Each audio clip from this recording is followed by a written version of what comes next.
إن الحمد لله نحمده ونستعينه ونستغفره ونعوذ بالله من شرور أنفسنا ومن سيئات أعمالنا من يهده الله فلا مضل له ومن يضلل فلا هادي له وأشهد أن لا إله إلا الله وحده لا شريك له وأشهد أن محمدا عبده ورسوله أما بعد. Louange à Allah, le créateur des cieux et de la terre, on le loue tout ce qu'il nous accorde comme bien, comme grâce. On lui demande de prier sur son prophète Mohammed sallallahu alayhi wa sallam, sa famille, ses compagnons et tous ceux qui les ont suivis jusqu'au jour de la rétribution. Celui qu'Allah a guidé, personne ne peut l'égarer. Celui qu'Allah a égaré, personne ne peut le guider. Alors nous sommes toujours dans le chapitre de la vente du Durar de l'imam Shawkani rahimahullah. Alors le cours précédent, on a parlé de la question des actions, la question des obligations et la question des soukouk. Alors, on a parlé de la question des soukouk al-ijara. Et on a dit que ces soukouk-là ont un rapport avec la question de la location-vente. Et donc, pour mieux comprendre le jugement de ces soukouk-là, il faut qu'on puisse comprendre le jugement déjà de la location-vente. Donc, on va parler de cette question aujourd'hui. On va parler de la question de la location-vente. Mais avant ça, j'avais dit qu'on devait parler de la question de Western Union. Parce qu'on a vu, on a détaillé, n'est-ce pas, la question du riba. On a vu quelles sont les choses dans lesquelles le riba intervient. Et on a adopté l'avis des savants qui disent que le riba intervient dans tout ce qui est monnaie, donc dans tout ce qui est monnaie qui a une valeur, donc dans les billets de banque que nous avons aujourd'hui. Donc le riba intervient dans ça. Alors si le riba intervient dans ça, donc dans les billets de banque, un ishkal se pose ici. Si on dit que le riba intervient dans les billets de banque, ça veut dire que si tu veux échanger le rial contre de l'euro, par exemple, ça doit être sur place. Je te donne, tu me donnes. Jade. Et on a expliqué déjà, on ne va plus revenir sur cela. On a expliqué quand on a parlé de la question du riba. Si tu veux échanger l'euro contre l'euro, ou bien le rial contre le rial, ou bien le franc CFA contre le franc CFA, ça doit être sur place, donc main à main, et ça doit être la même quantité, c'est-à-dire il ne doit pas y avoir des inégalités. Ça, c'est si les monnaies sont les mêmes. Mais si les monnaies sont différentes, on peut vendre comme on veut, il peut y avoir des inégalités, mais ça doit être sur place. Jade, ça doit être sur place. Donc je te donne, tu me donnes. Maintenant, l'ishkal, c'est à quel niveau? Western Union, lorsque tu veux envoyer de l'argent, disons, quelqu'un, je prends le cas de l'Arabie Saoudite, tu veux envoyer de l'argent, tu veux envoyer le rial au Gabon. Donc tu vas à Western Union, tu vas remplir un papier, etc. Tu vas donner ce que tu veux envoyer. Par exemple, si tu veux envoyer 500 rials au Gabon, tu vas donner les 500 rials. Ils vont prendre les 500 rials. La personne va recevoir au Gabon en francs CFA. La personne ne va pas recevoir 500 rials. La personne va recevoir l'équivalent de 500 rials, mais en francs CFA. Donc, 500 rials, ça fait combien en francs CFA? Donc, la personne va recevoir en francs CFA. Alors, qu'est-ce qui s'est passé ici? Ici, il y a eu échange de monnaie. Le rial contre le franc CFA. C'est la même chose. Tu veux envoyer de l'euro au Gabon. Jade, il y a un échange ici, l'euro contre le franc CFA. Tu veux envoyer l'euro en Arabie Saoudite, l'euro, tu vas envoyer de l'euro à quelqu'un en Arabie Saoudite, mais il va recevoir ça en rial. Il y a l'échange ici. Tu vas envoyer l'euro au Gabon, donc la personne va recevoir en francs CFA, il y a l'échange ici. Alors ça, est-ce que c'est permis? Tabiro. L'ishkal, ici, c'est quoi? Bon, celui qui voit que la illa dans le dhab et le fidda, ce n'est pas ce qu'on a expliqué, pardon. C'est-à-dire que ce n'est pas le fait que la chose soit une monnaie, donc ça a une valeur. Lui, il n'a pas d'ishkal ici. Parce que pour lui, aslan, le riba ne rentre pas dans les billets de banque. Le riba dans les ventes, dans l'échange, pas dans le prêt. On a déjà parlé de ça fatigué. Le riba dans le prêt, ça intervient dans tout, dans toute chose. C'est-à-dire que tout prêt que tu vas faire et dont tu mets comme condition qu'on doit te rendre ça avec intérêt, c'est du riba. Peu importe la chose. Alors, pardon. L'ishkal ici, c'est quoi? C'est que lorsque tu veux échanger deux monnaies différentes, donc le franc CFA contre l'euro par exemple, tu dois réunir une condition ici. Ça doit être sur place. Je te donne, tu me donnes. Jade. Mais on peut vendre comme on veut. Parce que le prophète a dit si les catégories sont différentes, vendez comme vous voulez à condition que ça soit main à main. À condition que ça soit main à main. Mais lorsque tu vas à Western Union, lorsque tu envoies de l'argent, il y a un échange ici qui se fait. Échange de monnaie. Cet échange-là, est-ce que c'est sur place? La personne ne reçoit pas l'argent sur place, c'est pas sur place. C'est retardé, la personne va recevoir ça après. Jade, c'est-à-dire que ce n'est pas sur place, tu donnes et on te donne. Donc déjà toi-même tu ne reçois pas. On te donne quoi? On te donne juste un papier. Un papier où c'est écrit, n'est-ce pas, que voilà, bon, tu as envoyé tant, etc. La personne elle va recevoir, n'est-ce pas, tant au pays. Mais l'échange ne s'est pas fait sur place. À cause de ça, les savants ont divergé. Les savants contemporains ont divergé sur cette question. Certains savants ont dit c'est permis. Tel que le Cheikh bin Baz. Il dit il n'y a pas de mal, c'est permis. D'autres savants ont dit c'est interdit. Comme le Cheikh bin Uthaymin. Le Cheikh bin Uthaymin a un avis où il dit que c'est interdit. Il y a une parole où il dit que c'est interdit. Parce qu'il dit qu'il n'y a pas, c'est-à-dire c'est pas sur place ici. C'est pas je te donne, tu me donnes. Alors, ceux qui ont dit que c'est permis, on dit en fait, le qabd ici, c'est en fait le papier qu'on te donne là, quand tu envoies Western Union, le papier qu'on te donne là, c'est considéré comme la chose, et c'est comme si tu avais pris la chose sur place, c'est comme si c'était sur place. Donc je te donne, tu me donnes. Pourquoi? Parce que ce papier-là, en fait, c'est un papier qui me prouve, n'est-ce pas, que tu as envoyé de l'argent, Jade. Et à travers même ce papier-là, si par exemple il y a un problème et tout ça, il est possible que tu récupères ton argent, Jade. Donc,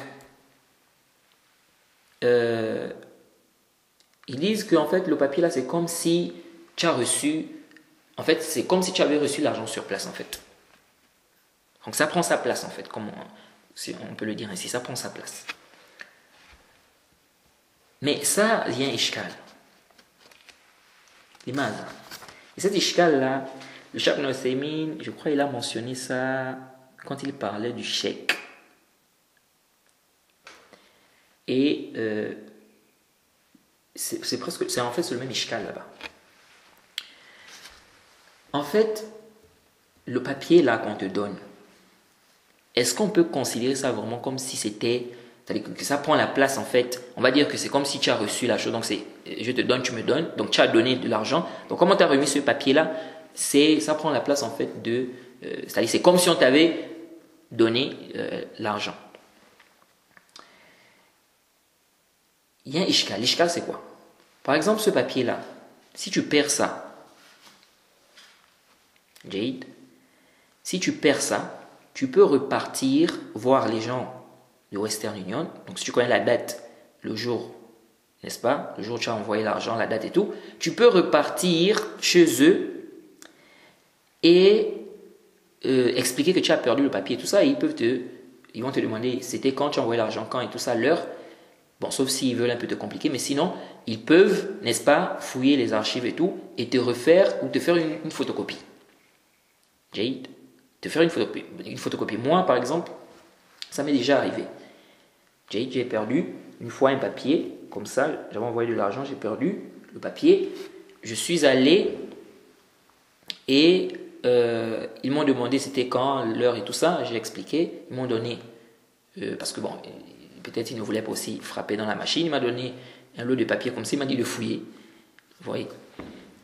Et donc, ils peuvent faire ça. Vous voyez. Donc, si par exemple tu perds le papier, tu peux repartir là-bas. Tu dis, bon, j'ai perdu le papier et tout ça. Et ils peuvent te faire, te retrouver le papier, faire la photocopie, te donner un autre papier. Par contre, si on te donne l'argent, maintenant tu vas, disons que tu es parti faire l'échange. Si tu vas faire l'échange, c'est chez, par exemple, les gens qui font l'échange d'argent là. Tu vas, par exemple, on va dire tu as l'euro. On va dire tu as le rial. Tu vas avec le rial saoudien, tu vas avec ça.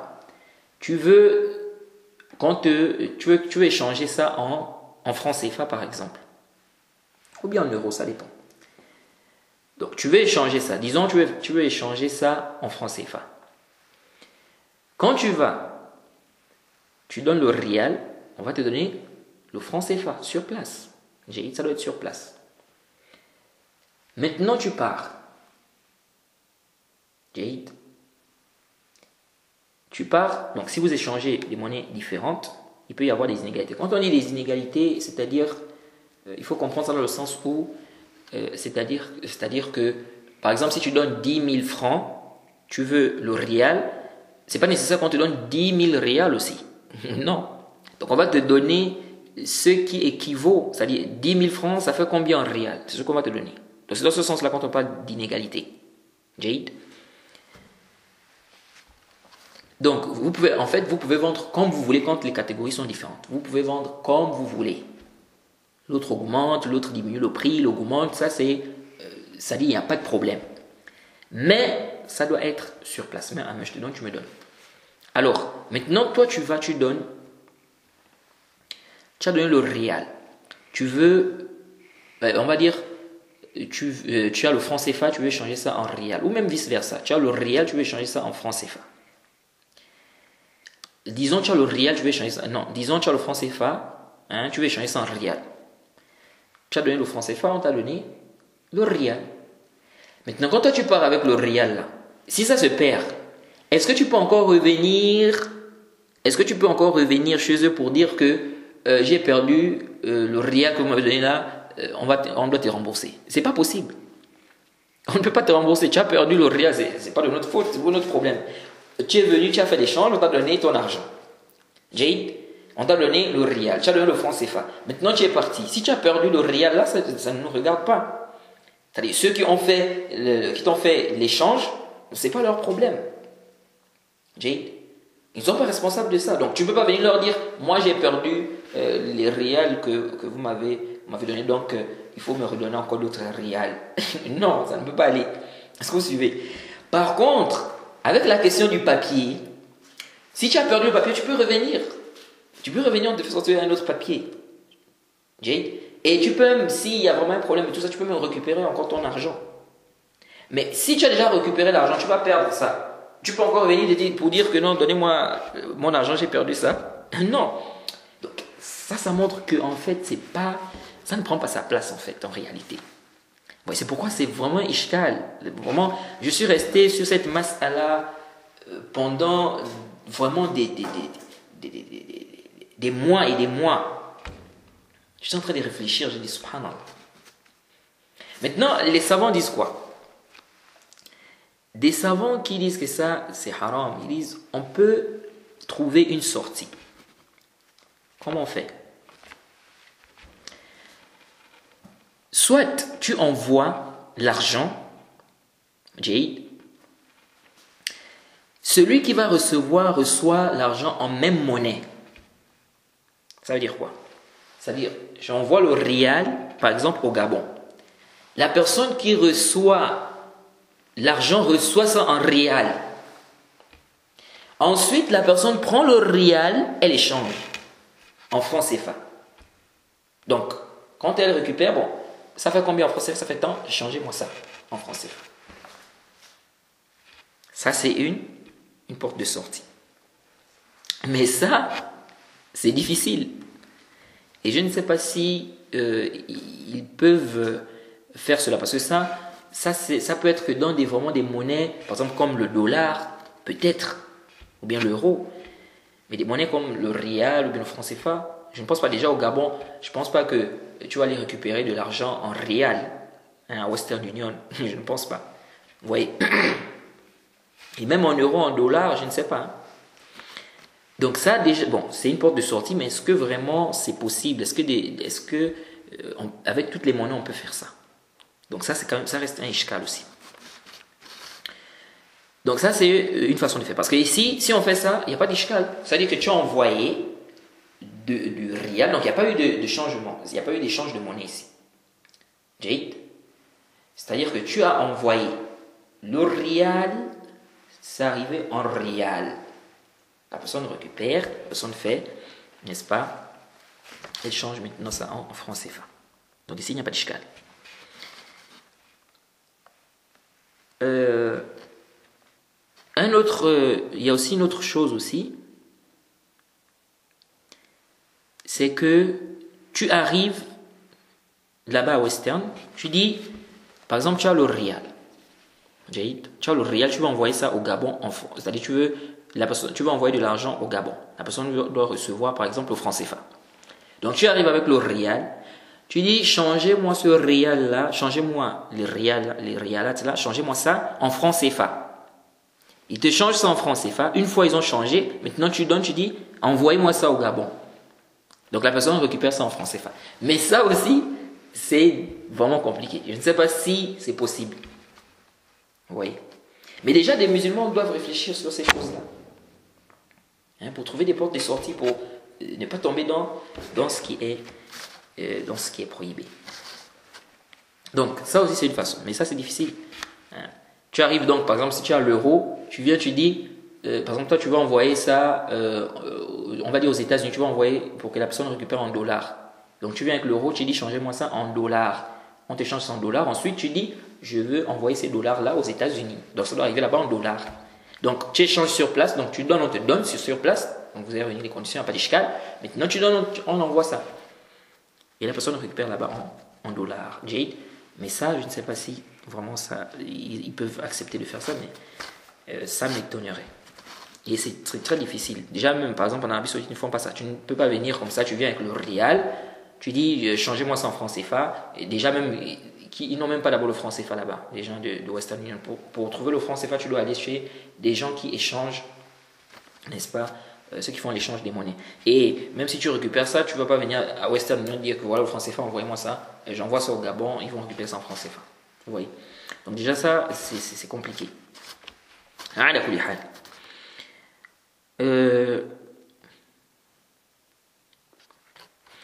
Dans tous les cas, vraiment, c'est un ishkal. C'est vraiment un ishkal. C'est vraiment un ishkal. Parce que c'est quelque chose que les gens aussi ont beaucoup besoin. Oui, les gens sont vraiment dans le besoin d'envoyer de l'argent, de récupérer de l'argent. Et donc, c'est vraiment un ishkal. Jaïd. Mais, comme a dit le Cheikh Ibn Uthaymin, même si moi je penche plus vers l'interdiction, mais comme a dit le Cheikh Ibn Uthaymin, il dit si tu ne trouves pas un autre moyen, Jade, donc tu ne trouves pas un autre moyen pour envoyer de l'argent ou pour recevoir de l'argent, un autre moyen qui est, c'est-à-dire où il n'y a pas de problème, il n'y a pas d'ishkal. Il dit, bon, ici là, par contrainte, ici tu passes par cette voie-là, Jade, tu passes par cette voie-là, parce qu'il y a pas tu vas faire comment? Il n'y a pas un autre moyen. Vous voyez? Donc là, tu es dans un cas de nécessité, Jade.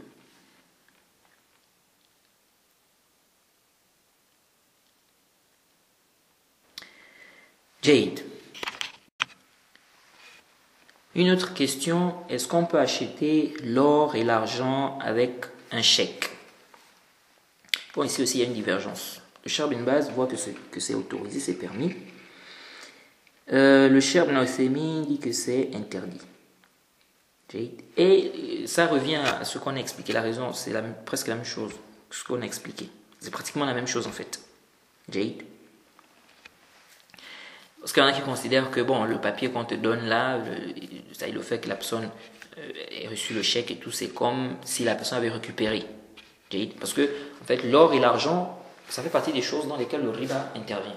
Et si on dit aussi que les billets de banque sont des choses dans lesquelles le riba intervient, ça veut dire que si on échange ça, ça doit être quoi?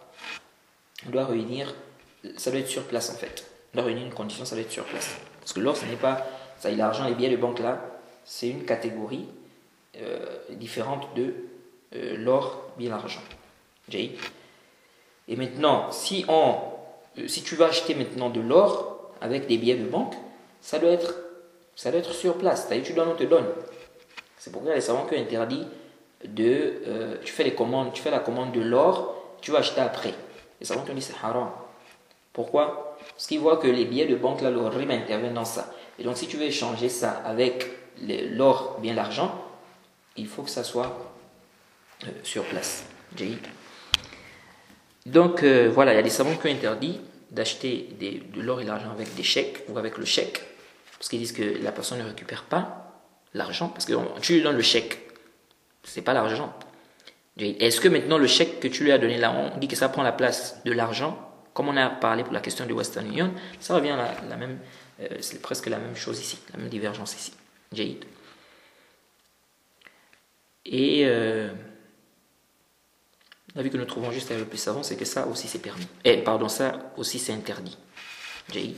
Ça aussi c'est interdit. C'est-à-dire acheter l'or et de l'argent avec un chèque. Allez, le plus savant. Allah Ta'ala a'lam. Vraiment, ce sont des questions. Vraiment, il y a des ishkalat. Qu'Allah nous facilite vraiment. Allahu a'lam. Alors, la question de l'allocation-vente. La question de l'allocation-vente.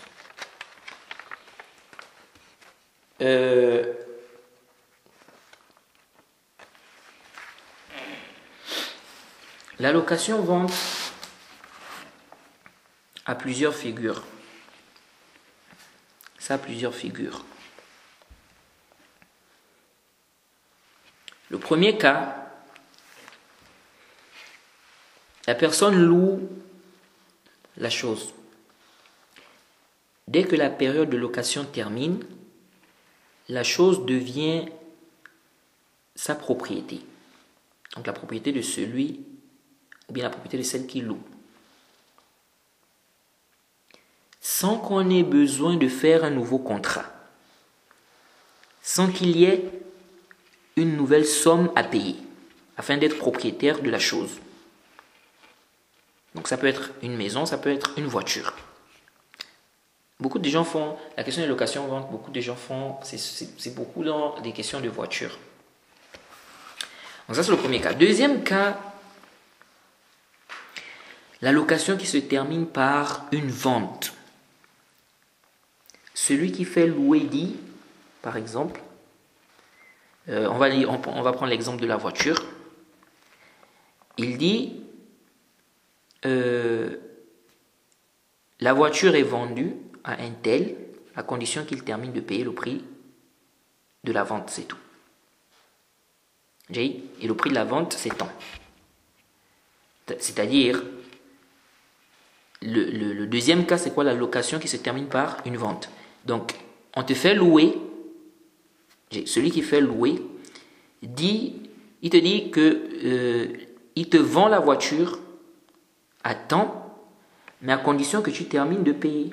Donc, tu termines de payer le prix de la location. Et il te dit le prix de la vente, c'est tant. Le troisième cas, la location avec une promesse de vente. Ça se divise en deux. Le propriétaire promet à celui qui loue qu'il va lui vendre la chose, donc disons la voiture ou bien la maison, mais à condition qu'il termine de payer tout ce qu'il doit donner pour la location. Donc on va lui dire, tu loues pendant, je ne sais pas moi, 1 an, 2 ans ou 6 mois, ça dépend. Il lui dit qu'il va lui vendre la chose, donc la voiture ou la maison, etc., à condition qu'il termine de payer tout ce qu'il doit donner pour la location. Ensuite, le deuxième cas, parce que ce troisième cas, en fait, ça se divise en deux. Donc, le cas de la promesse de vente, on peut diviser ça en deux. On a le premier cas que je viens de mentionner. Donc, le propriétaire promet à celui qui loue, parce que souvent, on voit souvent des frères qui disent je loue ma maison. Comment tu loues? Tu fais louer ta maison ou tu loues? Donc, celui qui est à l'intérieur, il loue. Maintenant, si toi, c'est ta maison, tu mets quelqu'un dedans pour qu'il loue, donc tu fais louer ta maison. Bref, le propriétaire dit, si tu finis, ça c'est le deuxième cas, parce que le premier cas, il promet à celui qui loue qu'il va lui vendre la chose, donc que ce soit la voiture ou la maison, etc., ça dépend. À condition qu'il termine de payer tout ce qu'il doit donner pour la location. Le deuxième cas, le propriétaire dit, si tu finis de tout payer, si je vais te vendre ça à temps. Jade. Donc, c'est une sorte de promesse, mais qui n'est pas obligatoire, parce qu'il dit, si je veux. Quatrième cas,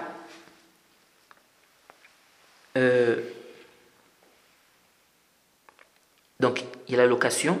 Il dit, donc celui qui fait louer, dit, à la fin, si tu termines de tout payer, je te promets que je te donnerai la chose.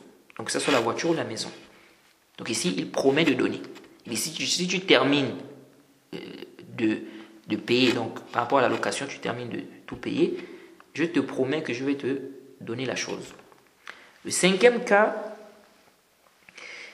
il dit, si tu termines de tout payer, si tu veux, moi je te promets que je vais te vendre ça. Ou si tu veux, on fera encore un autre contrat de location.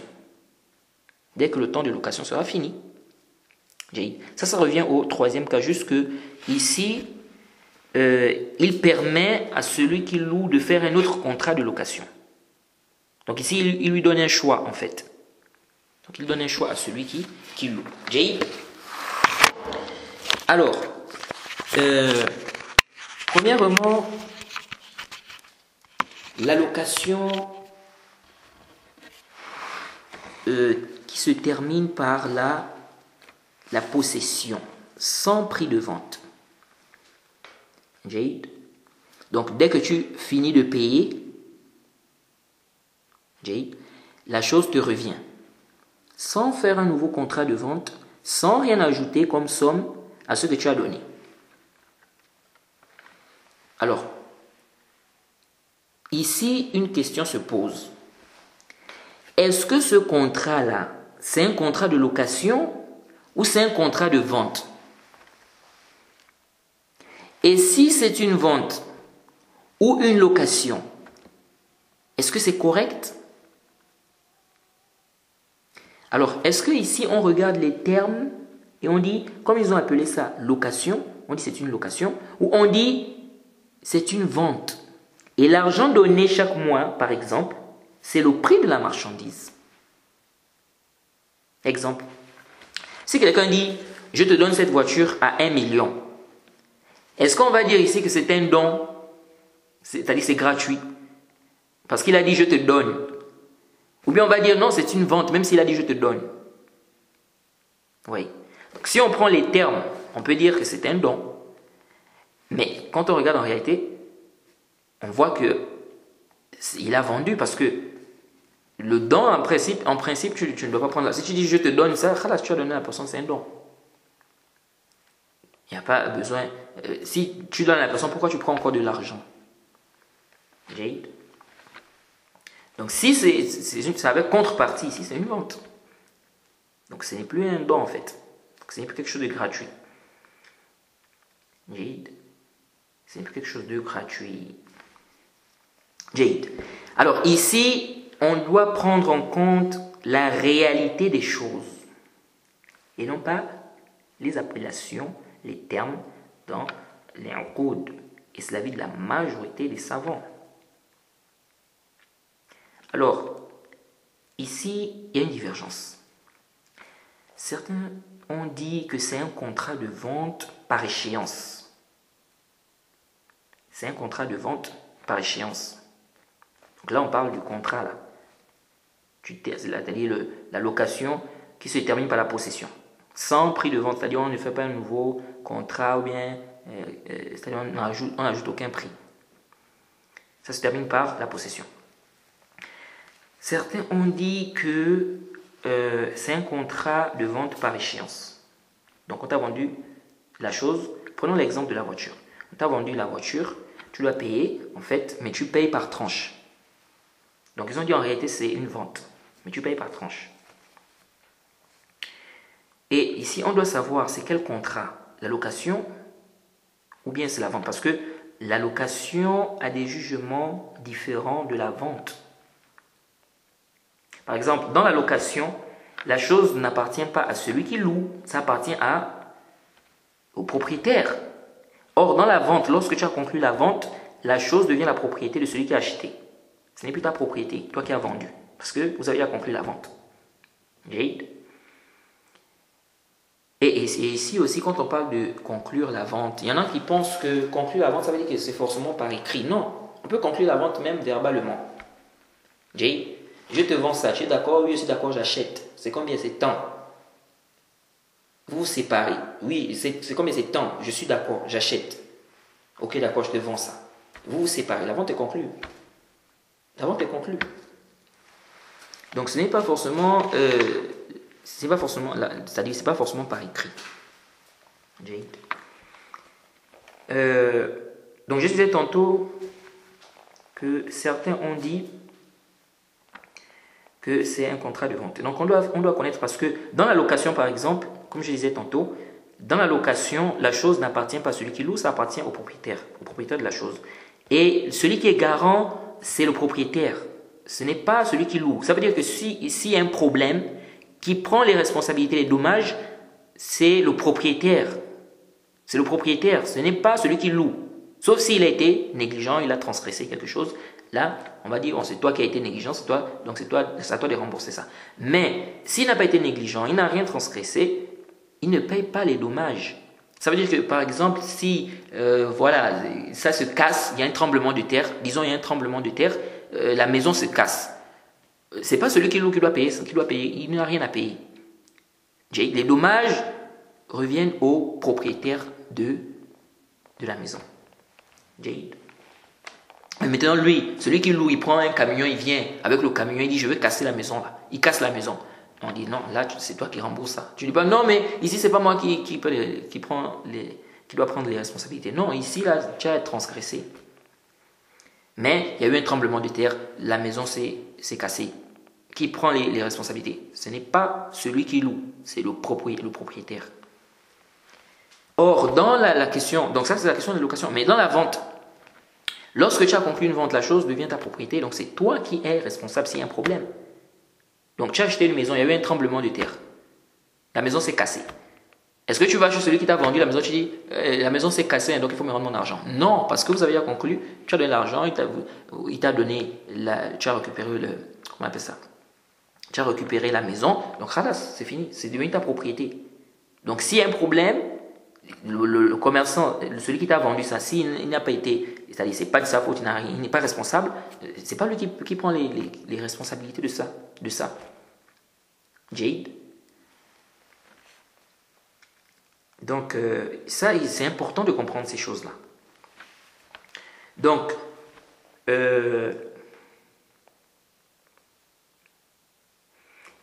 la chose aussi, tu peux vendre ça quand on est dans le contrat de vente. C'est-à-dire, tu as fait un contrat de vente, tu as acheté quelque chose, tu es devenu le propriétaire, tu peux vendre ça. Tu as récupéré, tu peux vendre ça. Contrairement à la location, tu ne peux pas vendre la chose d'autrui. Quelqu'un te dit, il te donne la voiture, il te dit, tu loues ma voiture pendant 2 semaines. Est-ce que toi, tu peux dire, non, je m'avais vendu la voiture là? Tu ne peux pas vendre ça parce que ce n'est pas ta voiture. Mais tu as acheté une voiture. Tu as acheté une voiture. Est-ce que tu peux vendre ça? Oui, tu peux vendre parce que ça t'appartient. C'est pour toi. Donc, c'est-à-dire la location a ses ahkam, ses jugements. La vente aussi a ses ahkam. Donc, ici, on doit connaître, c'est une location ou bien c'est une vente? Donc, si c'est une location, ça dit ahkam de la location. Si c'est une vente, ça dit ahkam de la vente. Donc, certains ont dit que c'est une vente ici. C'est une vente en fait, cette location. Ce qu'on dit non, en fait on dit location qui se termine par la possession, mais en réalité c'est une vente. Donc il dit c'est simplement une vente par échéance. C'est-à-dire tu vas payer par échéance. Donc la chose a un prix, mais on te dit tu payes par exemple par mois tant, jusqu'à ce que tu vas terminer de payer. Et ils disent que ce qui a poussé le propriétaire à faire cela, donc à mettre ça sous le nom d'une location, parce qu'ils disent qu'en réalité c'est une vente. Ce qui a poussé le propriétaire à faire cela, donc à mettre ça sous le nom d'une location comme ça, donc à agir de cette façon, c'est la peur. Le propriétaire a eu peur que l'acheteur ne paye pas tout, qu'il n'arrive pas à payer jusqu'à la fin. Et donc, et l'acheteur aussi, il veut la marchandise, mais il n'a pas l'argent pour payer cash. Donc c'est à cause de ça qu'il a mis ça comme ça, sous forme de location. C'est-à-dire que, parce que quand on dit que tu loues, ça veut dire quoi? Quand on dit que tu loues, ça veut dire que la chose ne t'appartient pas encore. Donc tu ne peux pas prendre ça par exemple, dire que tu vends ça. Parce que tu n'as pas encore, ça ne c'est pas encore à toi, tu es en train de le louer. Jade. Et donc, ils disent que ce qui a poussé le propriétaire à faire ça, c'est la peur. Jade. S'il te dit que, bon voilà, tu loues, mais la voiture est à toi lorsque tu vas terminer de payer. Donc ça va te pousser à terminer de payer. Maintenant, quel est son jugement? On a 2 avis. Certains ont dit c'est permis. C'est une vente avec condition. Ils ont même dit si on regarde le mazhab de l'imam Ahmed, on va dire que c'est permis. Si on regarde dans le mazhab de l'imam Ahmed, par rapport à la question des conditions dans la vente et tout, on va dire que c'est permis. D'autres ont dit c'est comme vendre une marchandise à quelqu'un, Jade, mais il pourra faire ce qu'il veut de cette marchandise que quand il aura terminé de payer. Et ça, il y a un khilaf. Jade. Mais déjà, si on dit que c'est une vente, Jade, il y a Sahih, c'est une vente. Avec juste A'lam, c'est une vente en fait, ici. C'est une vente, mais ils ont mis ça sous le nom de la location. On prend la réalité ici, c'est une vente en réalité. Dans la vente, c'est l'acheteur qui est garant dès qu'il devient propriétaire. Jade. Et donc, si l'acte est annulé, si le contrat est annulé, l'acheteur doit récupérer son argent. Il ne donne rien en contrepartie de ce qu'il a pu gagner ou de ce qu'il a pu profiter ou utiliser pendant que la chose était avec lui. Exemple. On va prendre le cas de la voiture. Il a pris la voiture pour faire du taxi. Jade. Il n'a pas pu payer jusqu'à la fin. L'autre lui dit, non, c'est une location, et à la fin, si tu termines de payer, à la fin, ce sera à toi. Non, en réalité, c'est une vente. Maintenant, il a pris la voiture pour faire du taxi. Il n'a pas pu payer. Donc, il a commencé à payer peut-être 1 mois, 2 mois, 3 mois. Après, il a eu des difficultés, il n'arrive plus à payer. Donc, celui qui a fait le contrat dit, bon, puisque tu n'arrives plus à payer, moi, je récupère ma voiture. Donc, ici, il rend la voiture. Mais il doit récupérer son argent. il doit récupérer tout ce qu'il a donné comme argent. Naam. Lèche. Parce qu'on dit ici que c'est une vente, ce n'est pas une location. On dit que c'est une vente, ce n'est pas une location en réalité. Vous avez mis le nom de location, mais en réalité, ce n'est pas la location. Parce que ici, qu'est-ce qui se passe? Comme on a expliqué. On te dit, tu loues ça. Mais à la fin, ce sera à toi. Ce sera à toi si tu termines de payer le prix de la location. Quel prix de la location? En réalité, c'est le prix de la vente. C'est le prix de la vente. Mais tu payes par échéance. Tu payes par échéance. Et donc, ils te disent ici que si tu termines de payer, la voiture est à toi. En réalité, c'est une vente, mais vous avez mis la location. Et c'est pourquoi certains ont dit ce qui a poussé le propriétaire à faire cela, c'est la peur. Bref, si on dit que c'est la vente, si on dit que c'est la vente, ça veut dire que si la personne n'arrive plus à payer et que donc le propriétaire dit bon, comme tu n'arrives plus à payer, c'est-à-dire que celui donc on va pas même dire, on va dire celui qui a vendu la chose, donc le propriétaire de base, si maintenant ici il dit comme tu n'arrives plus à payer, bon, remets-moi ma voiture. Nous disons, il doit rendre l'argent. Il doit rendre tout l'argent. Donc tout ce que l'autre a donné là, il doit lui rendre ça. Lèche. Parce que ici, c'est une vente en réalité. Ce n'est pas la location. Parce que si tu me vends par exemple des chaussures, Jay, tu me vends des chaussures, je n'arrive plus à payer. Tu me dis, bon, comme je n'arrive plus à payer, on annule le contrat. Oui, je suis d'accord, on annule. Donc remets-moi mes chaussures. Je te remets les chaussures. Et l'argent que je t'ai donné, ça fait quoi ça, tu gardes ça? Non, tu dois me rendre mon argent aussi. Parce que on a annulé le contrat. Si on annule le contrat, tu récupères. Donc on repart à la base. Donc je récupère mon argent, tu récupères tes chaussures. C'est ça la base. Tu me vends quelque chose. Maintenant, je n'arrive pas à payer. Tu dis, ok, comme tu n'arrives pas à payer, on annule le contrat. Il dit, oui, je suis d'accord, on annule le contrat. Jade, maintenant, puisqu'on annule le contrat, qu'est-ce qui se passe? Chacun récupère ses choses. Toi, tu récupères la chose que tu voulais me vendre, mais tu dois me rendre mon argent aussi. Tu dois me dire, non, l'argent que tu m'as donné là, tu ne récupères pas ça, mais moi, je récupère ma marchandise. Non, parce que là, c'est la vente. Intabihu li hadha. Contrairement à la location. Contrairement à la location. La location, si c'est la location, tu ne récupères pas l'argent. Limaza. Intabihu. Le prophète Mohammed sallallahu alayhi wa sallam dans le hadith de Aïcha, radiyallahu anha, le hadith rapporté par Abu Daoud, Tirmizi, authentifié par le Cheikh Al-Albani et bien d'autres, le prophète Mohammed sallallahu alayhi wa sallam a dit Al-Kharaj bid-Daman. Al-Kharaj bid-Daman. Le prophète Mohammed sallallahu alayhi wa sallam a dit le responsable des dommages ou de la perte d'un actif mérite de recevoir le gain généré par cet actif. Jade. C'est-à-dire que le prophète Mohammed sallallahu alayhi wa sallam dit donc le produit va de pair avec la garantie. C'est ça en fait. Le prophète dit le produit va de pair avec la garantie. C'est-à-dire le responsable des dommages ou de la perte d'un actif mérite de recevoir le gain généré par cet actif. Ça veut dire quoi?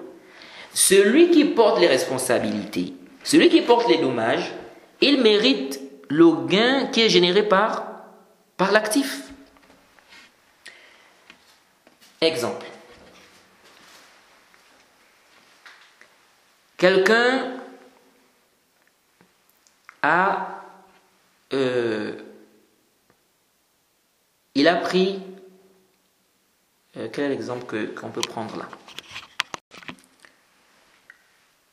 Quelqu'un a acheté une chose. Jade. Disons quelqu'un a acheté une voiture pour faire du taxi. Prenons le cas de la voiture. Quelqu'un achète une voiture pour faire du taxi.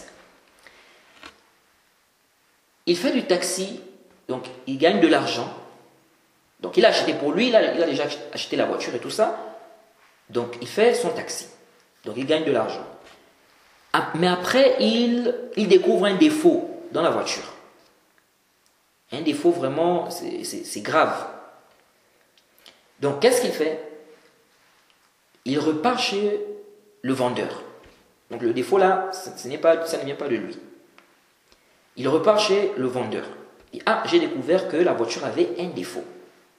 Jade, ça avait un défaut et c'est vraiment un gros problème pour la voiture. Alors, celui qui a vendu la chose, il dit, ah, vraiment, c'est vrai, c'est un problème et tout. Donc, qu'est-ce qui se passe? Il dit, bon, moi, je ne peux pas prendre cette voiture. Donc, qu'est-ce qu'on fait? Khalas, bon, on annule le contrat. Donc, je te rends ton argent, bon, donne la voiture. Il rend l'argent, il récupère la voiture. Jade. Maintenant, est-ce qu'il a le droit de dire, bon, pendant que tu avais la voiture là, tu as quand même fait des bénéfices, tu as fait du taxi. Non, tu es venu, tu as rendu, la voiture a un défaut, c'est vrai. Jade, et le défaut là, tu n'es pas responsable de ça, le défaut, c'est là depuis, c'est depuis ici, etc. Non, tu as rendu la voiture, je t'ai rendu ton argent, mais quand même, tu as fait du taxi avec cette voiture, tu as eu un bénéfice. Donc, le bénéfice que tu as gagné là, avec la voiture, tu dois me payer quelque chose. Est-ce que c'est permis ça? Non. C'est pas son droit en fait. C'est même pas son droit en fait. C'est ça en fait. C'est pas son droit. C'est-à-dire que lui en fait, il mérite, c'est-à-dire il ne doit pas payer quelque chose pour les bénéfices qu'il a eu quand il avait la voiture. Parce que le prophète Mohammed sallallahu alayhi wa sallam dit que le produit va de pair avec la garantie, c'est-à-dire que le responsable des dommages ou de la perte d'un actif mérite de recevoir le gain généré par cet actif. Ça veut dire que qui était responsable? Si la voiture avait un problème, qui devait payer? C'est-à-dire si par exemple, disons que la voiture là, disons que ça se cassait. Hein, si ça se cassait par exemple, il est chez lui, hein, par exemple il a garé sa voiture, voilà que le mur de sa maison, le mur qui est derrière, ça tombe sur la voiture, ça écrase, ça tombe, la voiture se gaspille. Qui est responsable? Qui doit payer? Celui qui a vendu la voiture ou le propriétaire? C'est pas celui qui a vendu la voiture, il n'est pas responsable.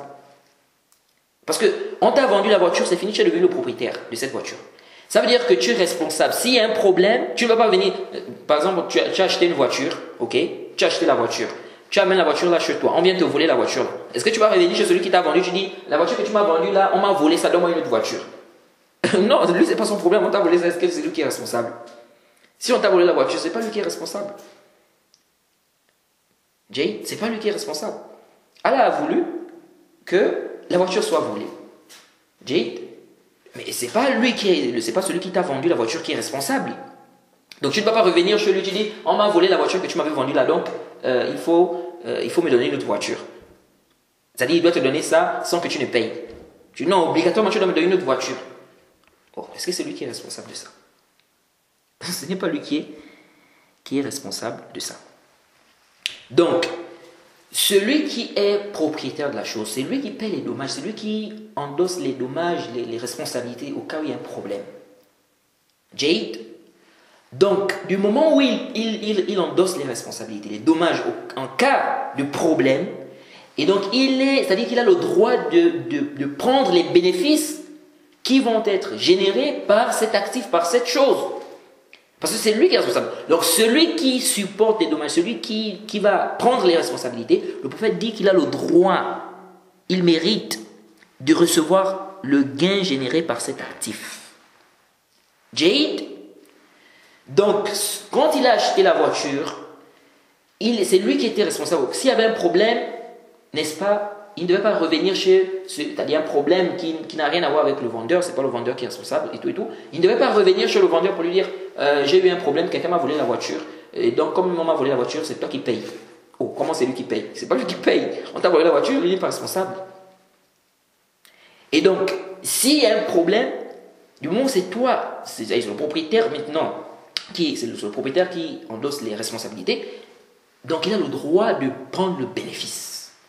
Donc, pendant qu'il était avec la voiture, Jade, il était garant, il était responsable. Au cas où il y avait un problème, c'est lui qui devait prendre les responsabilités. Et donc, s'il a eu des bénéfices pendant qu'il avait la voiture, tu ne dois pas lui dire non, comme tu as travaillé avec la voiture, tu as eu quand même des bénéfices, donc il faut que tu me donnes quelque chose. Non, Jade.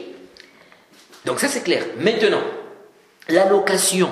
La location c'est différent. Lège. Parce que dans la location, qui est garant, qui prend les responsabilités, c'est le propriétaire, c'est pas celui qui loue. C'est le propriétaire, ce n'est pas celui qui loue. On a déjà expliqué. C'est-à-dire, moi je loue une maison. Il y a un tremblement de terre. La maison se casse. Qui prend les responsabilités là? Est-ce qu'on va dire non, toi qui loues, tu dois construire la maison là, tu dois payer? Non, c'est pas moi. Ça ne me regarde pas, ça c'est cassé, khalas. Le propriétaire, c'est lui qui subit les conséquences ici. Moi, si je suis quelqu'un qui louait cette maison, je vais aller chercher une autre maison. Jade. Mais on ne va pas me dire, non, il faut que tu construises encore cette maison. C'est toi qui dois construire ça. Non, c'est pas moi. Il y a eu un tremblement de terre, c'est pas de ma faute. C'est pas moi. Jade. Donc, dans la location, c'est qui est garant de la chose? La chose, pas de la chose. Celui qui est garant de la chose, c'est le propriétaire. C'est le propriétaire. Alors, comme il est garant, donc il prend les responsabilités, il a le droit d'avoir les bénéfices générés par cet actif. Par conséquent, si toi tu loues par exemple la voiture et que tu n'arrives plus à payer, ok, et que vous annulez le contrat, ici là, si vous décidez d'annuler le contrat et qu'il récupère par exemple la voiture, ici il ne te rembourse pas. Il ne te rembourse pas ce que tu as donné pendant la location, car lui, il était garant. C'est lui qui était garant. Donc, si la voiture avait un problème, c'est lui qui devait endosser les responsabilités. C'est-à-dire, la voiture là, tu loues une voiture, ok? Tu loues. La voiture, tu as déposé la voiture là où tu devais déposer. C'est-à-dire, il t'a dit, par exemple, lui, il t'a dit, quand tu déposes la voiture là-bas. Tu as déposé la voiture là où il t'a dit de déposer. Mais tu loues la voiture, hein? Tu as déposé là où il t'a dit de déposer. Maintenant, le mur, on va dire, il y a un mur, il y a un bâtiment qui s'écroule, vraiment ça vient, ça tombe sur la voiture, ça écrase la voiture. Jade? Et qui doit rembourser, qui doit payer ici? Ce n'est pas toi qui loue. Tu n'es pas responsable, c'est pas toi qui loue. C'est-à-dire, ce n'est pas toi qui loue la voiture là qui doit payer, qui doit donner quelque chose. Là, tu n'es pas responsable. Qui prend les responsabilités, c'est le propriétaire. Et donc, comme ici, c'est lui qui est garant, c'est lui qui prend les responsabilités, il a le droit aussi il mérite, n'est-ce pas, les bénéfices, il mérite de recevoir le gain généré par cet actif. Donc, pendant que toi tu louais, donc tu donnais de l'argent que tu as donné là, si vous avez le contrat, ici, là, il n'a pas à te rembourser, parce que c'est lui qui était garant. Et donc, il a le droit de prendre le gain qui est généré par cet actif. Contrairement à la vente. Dans la vente, toi tu es devenu propriétaire. Donc comme tu es devenu propriétaire, et donc c'est toi qui avais les responsabilités. Donc si vous annulez le contrat et que tu rends la voiture, il doit te rendre ton argent. Donc ça, c'est quelque chose qui est clair, Jade. Or ici, en réalité, ce n'est pas la location.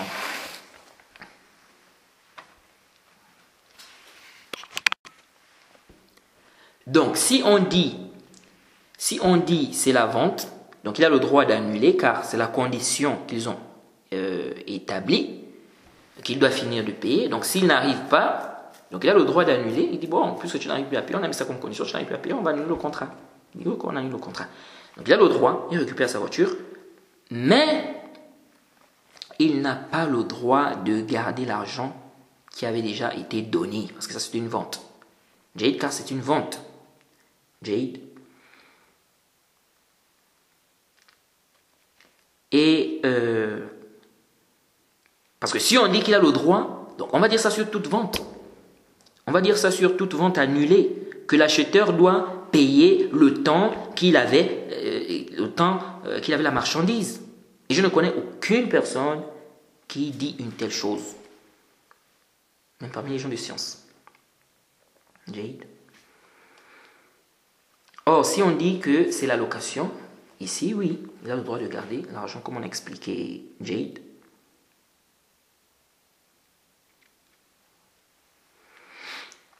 euh, donc quelqu'un par exemple va prendre des chaussures. Donc je prends des chaussures, je dis je veux acheter cela. Ou bien, je dis par exemple, tu vends ces chaussures là combien? Tu me dis non, je te vends ça à 25 000. Ok, je vais donner chaque fin de semaine 10 000 francs. Et la dernière semaine, je vais donner 5 000. Ça va faire 25 000. Tu as commencé à donner 10 000. Après, tu n'arrives plus à payer. Maintenant, lui, il dit, bon, comme puisque tu n'arrives plus à payer, tout ça, on annule le contrat. Il dit, ok, on annule le contrat. Ok, remets-moi les chaussures. Tu remets les chaussures. Lui, il doit te remettre tes 10 000 que tu as avancé. Il ne doit pas dire, non, je garde les 10 000 là. Non. Parce qu'ici, c'était quoi la vente? Alors, certains savants ont dit cet acte-là, en fait, c'est batil. C'est un contrat qui est batil. Donc, on a vu que c'est une vente. Maintenant, est-ce que c'est halal? Est-ce qu'ils ont réuni les conditions? Est-ce que c'est vraiment quelque chose de licite? Certains savants ont dit ce contrat-là est batil. Là, on est toujours sur le premier cas. C'est-à-dire que la vente avec quoi à la fin, on dit quoi que la location. Donc, ils disent location. Et à la fin, on dit que la chose devient ta propriété. Donc, si tu termines de payer. Donc, on ne fait pas un nouveau contrat, etc. Certains savants ont dit ce contrat-là est complètement batil. Et c'est l'avis que nous trouvons juste avec le plus savant. Donc, déjà, on a dit c'est une vente. Mais ils ont mis ça sous le nom de la location. En réalité, c'est une vente. 1. 2. Ce contrat est un contrat qui est batil. C'est un contrat qui est batilun. Pourquoi? Car ici, ils ont mis une condition qui contredit ce qu'implique la vente. Parce que lorsqu'on fait un contrat de vente, lorsqu'on a conclu la vente, la marchandise devient automatiquement ta propriété. Dès que le contrat est conclu. Et lui, il a droit, c'est-à-dire celui qui a fait le contrat avec toi, celui qui t'a vendu la chose, il a droit à son argent.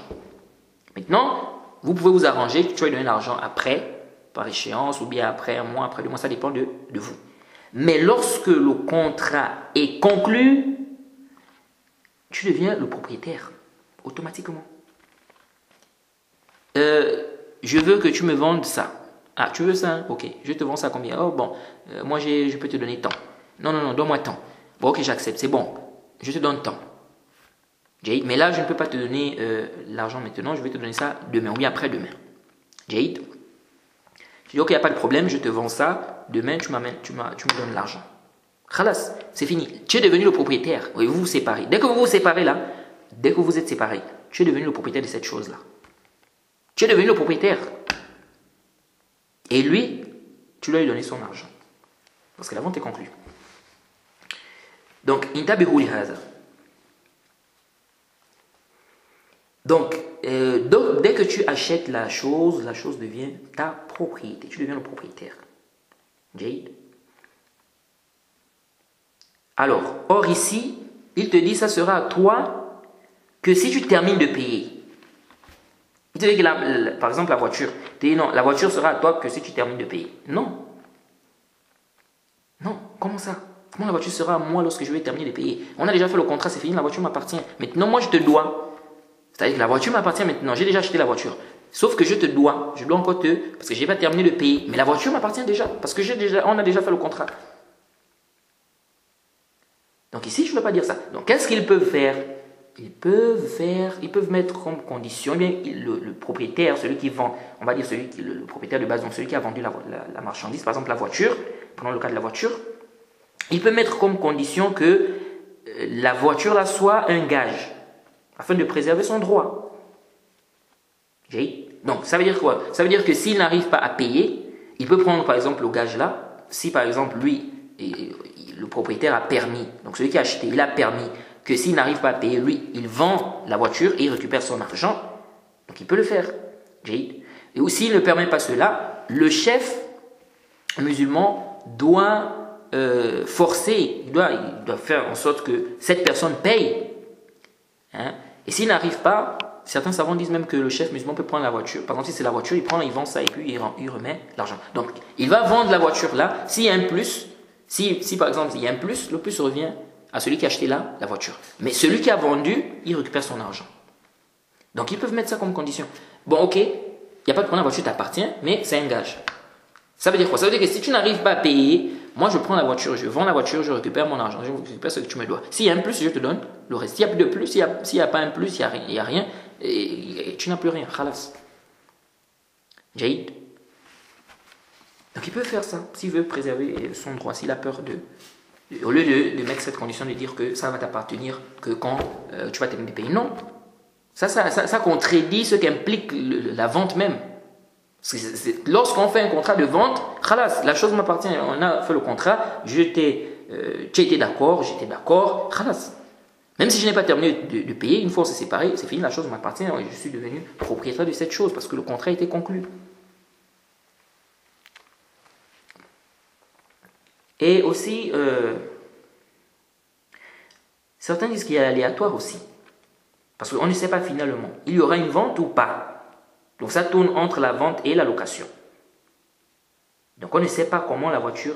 Et puis aussi, on ne sait pas un tableau. Ça c'est un point qui est important. On ne sait pas aussi comment la voiture sera à la fin. Ce sera comment la voiture là. Parce qu'il y a des gens parfois, ils commencent, après ils n'arrivent plus. Ils disent, oh si je savais que la voiture là devait être comme ça, finalement je ne devais même pas rentrer dans cette transaction là. Jaïd. Donc, ici, certains savants disent qu'il y a l'aléatoire aussi, vous voyez. Et certains disent aussi, s'il n'arrive plus à payer, il va perdre tout son argent. Parce qu'on va lui dire, non, c'était l'argent de la location, pas l'argent de la vente. Vous voyez. Et pour le propriétaire, et pour la propriété, pour que tu sois propriétaire, il fallait que tu termines de payer, mais tu n'as pas terminé de payer. Donc ce que tu as donné, c'était l'argent de la location. Vous voyez. Et il va tout perdre comme ça. Donc il a perdu la marchandise, il a perdu aussi l'argent. Donc il faut que ça soit clair. Soit c'est une vente, soit c'est une location. Mais pourquoi vouloir mélanger? Pourquoi mélanger? Pourquoi mélanger les deux? Et si la voiture a un problème, on se base sur quoi? Sur le fait que c'est un contrat de vente ou bien c'est un contrat de location? Parce que la location a ses ahkam, ses jugements, la vente aussi a ses ahkam, ses jugements. Donc au cas où il y a un problème, on se base sur quoi? C'est la location, c'est la vente, c'est quoi en fait? Vous voyez? Donc ça, vraiment, c'est pas permis. Jade, comme on a dit, parce qu'ils mettent ici une condition qui contredit, n'est-ce pas, ce qu'implique le contrat même de la vente. Et comme on a dit, en réalité, c'est une vente, ce n'est pas une location. Alors, certains ont dit, ça c'est un don. C'est un don. Comment ça? C'est-à-dire que c'est un don avec une condition. Même s'ils ne l'ont pas dit.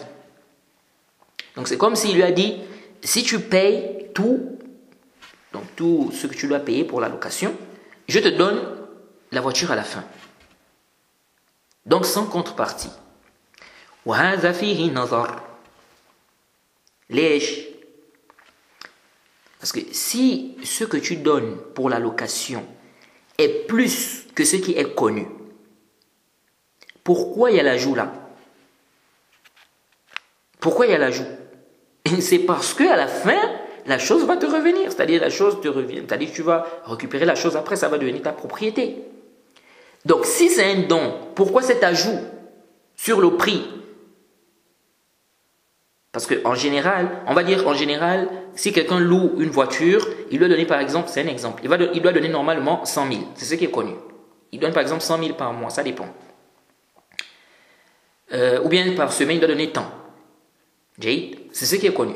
Mais lui là, comme il a fait un contrat comme ça, on lui dit maintenant, par exemple, on va dire 100 000. C'est un exemple. Disons 100 000. On sait que celui qui loue une voiture, par exemple, il donne chaque fin. C'est un exemple, hein, c'est juste un exemple. On va dire celui qui loue une voiture, chaque fin de semaine, il doit donner 100 000. Ok? C'est la location. Il donne 100 000. Jade. Maintenant, lui qui va faire ce contrat-là, on lui dit non, mais toi, tu dois donner chaque fin de semaine 150 000. Alors, les 150, pourquoi on a ajouté là? Les 50 000, on ajoute ça pourquoi? C'est parce que à la fin, la voiture sera maintenant sa voiture. Vous voyez? On va dire non, chaque fin de semaine, tu donnes 150 000 jusqu'à, par exemple, 1 an, 2 ans, ça dépend. Alors, si le plus là, c'est parce que la voiture sera après sa propriété, donc ce n'est plus un don. Donc ici, il y a une contrepartie. Il y a une contrepartie. Donc ce n'est plus un don. Certains ont dit c'est un don à condition que l'argent de la location ne soit pas supérieur à ce qui est connu. Allez, le plus savant. La location qui finit par un don, c'est haram.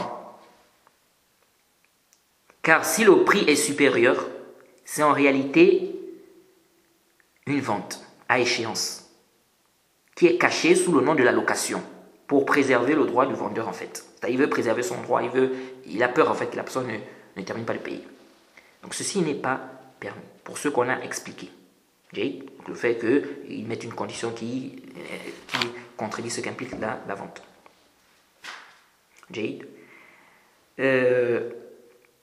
Et quelqu'un peut dire, mais s'ils se sont mis d'accord pour augmenter, il n'y a pas de problème. Comme dans la vente, ils se sont mis d'accord pour augmenter le prix. Ils se mettent d'accord pour augmenter le prix. N'est-ce pas? C'est comme dans la vente. On dit, il ne devait pas avoir de problème si c'était juste la location, sans que ça ne soit rattaché au fameux don. Car celui qui, soi-disant, loue, n'a accepté cet ajout, donc l'ajout qu'ils ont mis sur le prix là, il n'a accepté ça qu'à cause du fameux don là, à la fin. Et donc, ça fait que l'ajout là, c'est pour le don là. Donc ça prend le jugement de la vente. On peut dire c'est ce qu'ils appellent ribatus sawab. Donc ça rentre là-dedans. Et si c'est le prix habituel, donc c'est le prix de la location qui est connu, ça veut dire que le don est une partie de la location. Car celui qui soi-disant loue là, il n'a accepté ça qu'à cause du soi-disant don là, à la fin là. Et la banque, si elle te fait ce genre de choses, c'est pas un don en fait. Elle parle de ça juste pour attirer les clients, pour vendre sa marchandise. Vous voyez, c'est pour vendre sa marchandise. En conclusion, cette location soi-disant, si elle se termine par la possession, on dit que c'est maintenant la propriété de celui qui, soi-disant, loue. Ça, c'est haram. Car c'est une vente en réalité cachée sous le nom de la location. Or, ça n'a pas réuni les conditions de la vente. La marchandise doit devenir la propriété de l'acheteur. Et c'est lui qui est garant. C'est lui qui est garant. Bref, tous les jugements en rapport avec la vente doivent s'appliquer ici. Donc, s'il annule le contrat de vente, il récupère également son argent. Alors, comment sortir de là? Comment sortir de là? C'est simple. Il vend la marchandise, mais ça reste en gage jusqu'à ce que la personne termine de payer. Donc, c'est un gage. C'est un gage. Mais ça n'appartient plus au vendeur. Ça appartient déjà à celui qui a acheté. Deuxième cas, le propriétaire dit je te fais louer. Je te fais louer, exemple, cette voiture pendant 2 ans ou 3 ans. Je te fais louer cette voiture pendant 2 ans ou 3 ans, ça dépend. Tu donnes par mois tant. Si tu termines et si tu payes tout, je te la vends à tant. Donc, dès le départ, on a donné le prix de la marchandise. Mais la personne sera propriétaire si elle paye tout. Et ensuite, achète la voiture. Or, la voiture aura déjà un peu changé.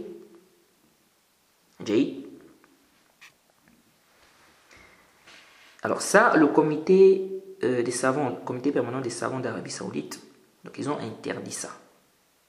Ils ont dit qu'il y a 2 contrats sur une même marchandise. Or, ces deux contrats ont des jugements différents. Donc, on a la vente, on a la location. La vente a ses jugements, la location a ses jugements. Par exemple, dans la vente, tu es propriétaire, c'est toi qui es garant. Celui qui a acheté, il est garant, il est propriétaire. Dans la location, c'est celui qui fait louer la chose, qui est propriétaire, qui est garant, etc. Donc, il y a des ahkam. Donc, as-sahih, c'est haram. Car parmi les conditions de la vente, connaître la description de la chose. On a vu ça. Hein? On a vu ça dans les conditions de la vente. الملك والتراضي والأهلية إباحة وقدرة جلية والعلم بالأثمان والمبيع فهذه الشرائط البيوع. Donc, parmi les conditions de la vente, on a vu, il faut connaître la description de la chose. Or, cette chose-là, avec l'utilisation, ça va changer, en général. Et ce changement-là est inconnu. Donc, on ne connaît pas la description en fait, de la voiture au moment où il aura terminé la location et qu'il voudra maintenant, soi-disant, donner l'argent ou bien prendre que en fait, au moment où la voiture va devenir maintenant sa propriété. Ça aurait quelle description? Au moment où il sera propriétaire, sachant que la vente a été déjà conclue sous condition. La vente a été déjà conclue sous condition. Donc, on ne connaît pas la description de la voiture quand la voiture sera sa propriété. Et là, il a fait quoi? C'est comme si, c'est-à-dire puisque la vente a été déjà conclue sous condition, donc il a fait quoi? Il a acheté quelque chose sans connaître en fait la description. Et ça, ce n'est pas permis. C'est pourquoi les Malikiya ont mis comme condition que la chose doit être une chose qui ne change pas par l'utilisation. Mais ça, c'est dans des choses peut-être comme les maisons. Parce que ça, c'est même là, si la période est courte, par exemple 1 an, on va payer pendant 1 an et demi peut-être. Mais les voitures en général, ça change. Ça change, oui. Donc, ce n'est pas permis. Le troisième cas, c'est une location avec promesse de vente. Une location avec promesse de vente. Le cas précédent, la vente était obligatoire. Ils avaient conclu la vente. Ici, on a juste une promesse de vente. Donc, ça peut être une promesse avec choix, c'est-à-dire que le vendeur va dire si tu payes tout, si tu veux, et si je suis d'accord, je te vends la chose à temps. Alors, ça, c'est permis. Rien n'interdit ça. Car ici, la vente n'est pas conclue et elle n'est pas obligatoire. Et l'acheteur, après la location, pourra voir l'état de la voiture et donc apprécier, voir s'il veut acheter ou pas. Ça peut être une promesse obligatoire sur le propriétaire. Il dit par exemple, dès que tu finis, moi je te promets que je te vends ça, si tu veux. Alors ce cas-là, il y a une divergence. Certains ont permis, d'autres ont dit c'est interdit. En réalité, la promesse n'est pas une vente. Je te promets que je vais te vendre ça. Tu dis je suis d'accord. Est-ce qu'on va dire que vous avez conclu une vente ici? Non, il a dit je te promets. Donc on n'a pas encore conclu la vente. Mais le problème ici, est-ce que c'est obligatoire pour toi de respecter la promesse? Ah, ça les savants divergent. Bon, la promesse d'une chose qui est obligatoire, ça c'est obligatoire, tu dois respecter ça. La promesse d'une chose qui est haram, tu ne dois pas faire cela, parce que c'est haram. Mais l'ishkal, la promesse d'une chose qui est, par exemple, c'est autorisé, c'est mubah. Tu as promis. Est-ce que c'est obligatoire pour toi de respecter cela ou bien c'est préférable? Les savants ont divergé sur cette question. La première fois que j'ai vu cette mas'ala, j'étais étonné. J'étais vraiment étonné parce que quand j'ai vu les hadiths qui parlent de celui qui ne respecte pas sa promesse, etc., j'ai dit subhanallah, comment ça les savants ont divergé ici? J'étais étonné. Et même jusqu'aujourd'hui, je suis toujours étonné en fait sur cette mas'ala. Parfois je relis, j'ai dit peut-être que c'est moi qui n'ai pas bien compris. Mais les savants ont divergé. Les savants ont divergé. Donc le jugement ici dépend de l'avis qu'on va adopter. La majorité des savants disent que ce n'est pas obligatoire de respecter la promesse. Et il y a d'autres savants qui voient que c'est obligatoire. Donc, la question revient à cela. C'est obligatoire ou pas de respecter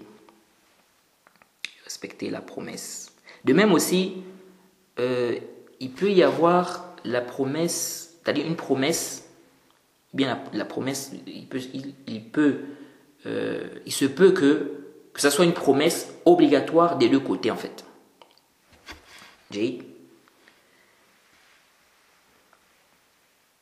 Par exemple, le vendeur dit, Jade, tu me promets que tu achèteras ça. Donc si tu termines, tu me promets que tu vas acheter cela. Et si tu me promets, donc je te vends, tu as la location, c'est-à-dire tu loues, on va dire la voiture, tu loues la voiture, mais tu me promets que lorsque tu vas terminer, tu vas acheter. Et moi, je vais te vendre ça à temps. Jade. Alors, si on dit que c'est obligatoire de respecter la promesse, est-ce que ça revient à dire que finalement c'est un contrat, étant donné qu'il doit forcément respecter cela? Parce que si on dit, ok, la promesse de vente, ce n'est pas une vente. Mais est-ce que ici on va dire, étant donné qu'il doit forcément respecter la promesse, est-ce qu'on va dire que comme il doit forcément respecter ça, ça veut dire qu'il doit forcément faire ce qu'ils ont promis, est-ce qu'on va dire ici que donc c'est considéré comme un contrat, ça devient un contrat? Fihi bahth. Wallahu ta'ala a'lam. Jaid. Alors donc, par rapport à ce qu'on a expliqué, on peut déjà comprendre le jugement des sukuk al-ijara.